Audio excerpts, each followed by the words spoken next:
የኢህአዴግ ስራ አስፈጻሚ ስትራቴጂክ ማጥቃቱ እንዲጀመር በሚል በወሰነው መሰረት ደግሞ በየካቲት 83 ዘመቻ ቴዎድሮስ ሊጀመር ጫፍ ላይ ደርሷል።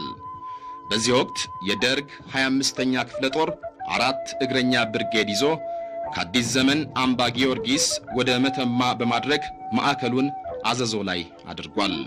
4ኛ ሜካናይዝድ ክፍለ ጦር 3 ሞተራይዝድ ብርጌድ፣ 1 ታንከኛ ብርጌድ፣ 2 ተጨማሪ ብርጌድ በመያዝ ማዕከሉን ሐሙሲት ከተማ አካባቢ አድርጓል። ከረን የሚባል አዲስ ክፍለ ጦርም 4 እግረኛ ብርጌዶችን ይዞ ከባህር ዳር ጀምሮ ጠቅላላ ጎጃምን ይዟል። ደብረ ታቦር አካባቢ የነበረው የኢህአዴግ ሰራዊት በበኩሉ ሐሙሲት አካባቢ የሚገኘውን ዋናውን የደርግ የስበት ማዕከል ለመደምሰስ ዝግጅቱን ሁሉ አጠናቋል።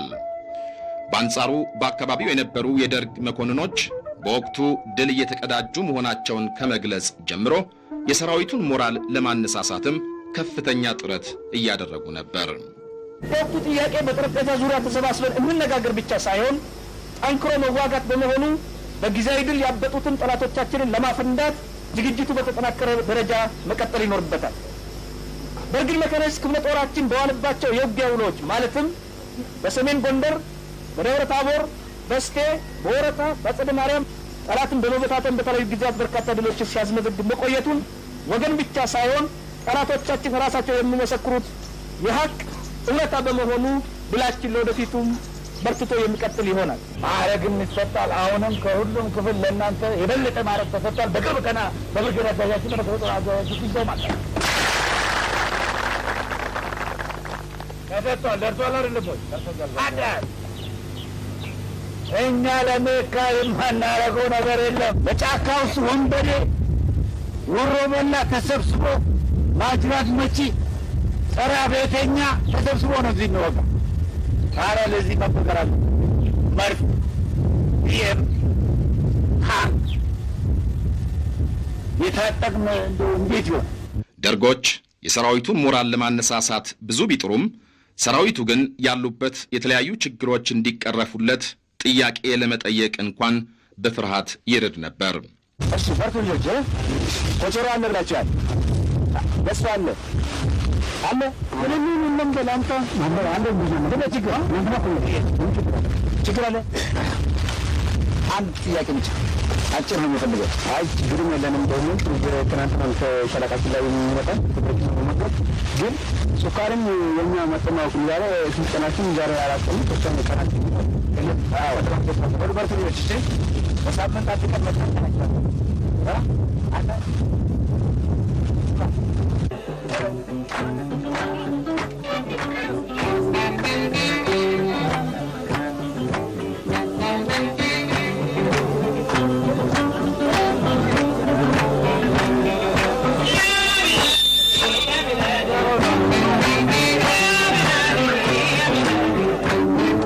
ተራው ወታደር የሚላስ የሚቀመስ አጥቶ የደርግ መኮንኖች ግን ጫካ ውስጥ እንኳን ሳይቀር ውስኪ ይራጫሉ። ነጥሮ ክብር የተዘጋጀውን ጽዋ እንዲከፍት ይጠይቃል። ከተገኘ ምን ቢሰኝ ፈልገህ ነው እንጂ የሳውሬንኛ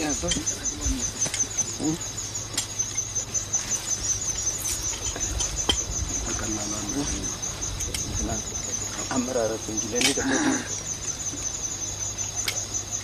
በር ምንጊዜም 4ኛ ሜካናይዝድ ክፍለ ጦር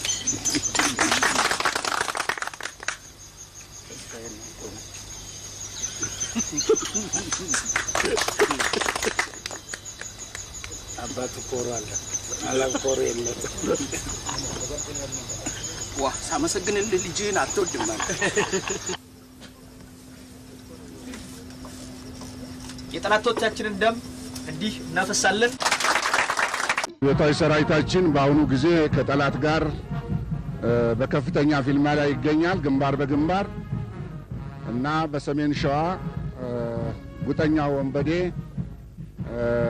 አንዳንድ ቁልፍ መሬቶች ይዞ ይገኛል። አብዮታዊ ሰራዊታችንም ይህንን ወንበዴ ከዚህ ቀጣና ውስጥ ደምስሶ ለማስወጣት ከፍተኛ ጥረት እያደረገ ነው። በአካባቢው አሁን በሰራዊታችን የበላይነት ነው ሁሉ ነገር ያለው። በቁጥጥራችን ስር ነው። በሰሜን ሸዋ በሰራዊታችን ተጋድሎ ብዙ ቦታዎች ነፃ ወጥተዋል እና አሁንም ውጊያው እንደቀጠለ ነው። ጓድ ሜጀር ጄኔራል ረጋሳ የሶስተኛው አብዮታዊ ሰራዊታችን ዋና አዛዥ እንደመሆኑ መጠን በቅርብ ጊዜ የተካሄደ ፊልሚያ እንዳለና ውጤቱስ ምን እንደሆነ ቢገልጹልኝ። አዎ የኛ ፊልሚያ ሁሉ ቀን ነው። በየቀኑ ፊልሚያ አለ፣ በየቀኑ መዋደቅ አለ። ነገር ግን በቅርቡ በዚህ በመሃል ሜዳ በሞላሌ ግንባር አንድ መለስተኛ ውጊያ አድርገናል። በዚህ ውጊያ ወንበዴው ይዞት የነበረውን አንድ ቁልፍ መሬት አስለቅቀን አሁንም በዛ አካባቢ ሌላም አይነት ማጥቃት ለመሰንዘር እየተዘጋጀን ነው እና በዛ ግንባርም ነው በደሴ ግንባርም እንደዚሁ ሰርጎ ገቦቻችን እየገቡ መቺ ኃይሎቻችንም ወደ ውጫሌ ወደ ተንታ እየሰበሩ እየገቡ ከፍተኛ ጉዳት በወንበዴው ላይ አድርሰዋል። አሁንም እያደረሱ ናቸው።